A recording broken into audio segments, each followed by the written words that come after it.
Okay, so this is number 65 right here. This is the epicranius frontal vein. And its origin is the glia aponeurotica. It inserts near the skin of the eyebrows, root of the nose. This raises the eyebrows, wrinkles the forehead, this region here, and raises the eyebrows. Okay, the next region would be back here. Doesn't really diagram very well, but this would be the occipital belly. Its origin is on the occipital bone back here and the temporal bones over here. It inserts on the glia aponeurotica. This one fixes the aponeurosis and pulse scalp posteriorly.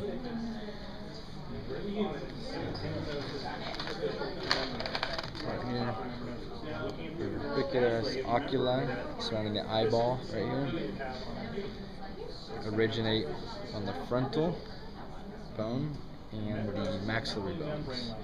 So in this region here is where they would originate and insert on the tissue of the eyelid, right there. Action here, it would close the eyes for blinking and draws the eyebrows inferiorly, so like frowning. Zygomaticus major would be this one here. It's inferior to the Zygomaticus minor, so just remember it's below. This one here originates on the zygomatic bone, so it's actually in the name. So we're going to insert at the corners of the mouth, and this one's responsible for raising the corners of the mouth, so like smiling. This one here, orbicularis oris. This one, origin on maxilla and mandible. This one is indirectly attached. This also inserts at the corners of the mouth. This one closes, purses, and protrude lips. The actions there. The buccinator, it's going to be in between here, deep to the others, in between Zygomaticus major and right kind of next to the masseter.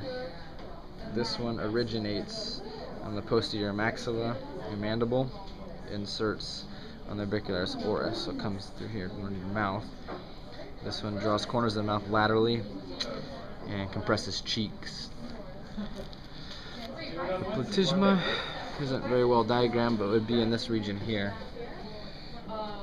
And this one originates from fascia over the chest and inserts up in the mandible and the skin of the corner of the mouth. And this is what gives the action to depress the mandible, so it's going to lower the mandible, pull the lower lip down and back, and tenses the skin of the neck for like shaving, is what his example was. Back to some more here on the face. The masseter, this one is going to originate on the zygomatic arch, so right up in this region here where you can't really see, but on that bone there, and also on the maxilla, so probably back here in the maxilla where we also can't see. It's going to insert on the angle of the ramus of mandible, so this area down here. This one is responsible for elevating the mandible. He gave the example of biting up. Temporalis muscle, it's going to be in this region here. This originates in the temporal fossa, so it's in the name. It's going to insert on the coronated process of the mandible. So that's going to be here, where we learn from our bone studies. Can't really see it in the picture, but it comes down.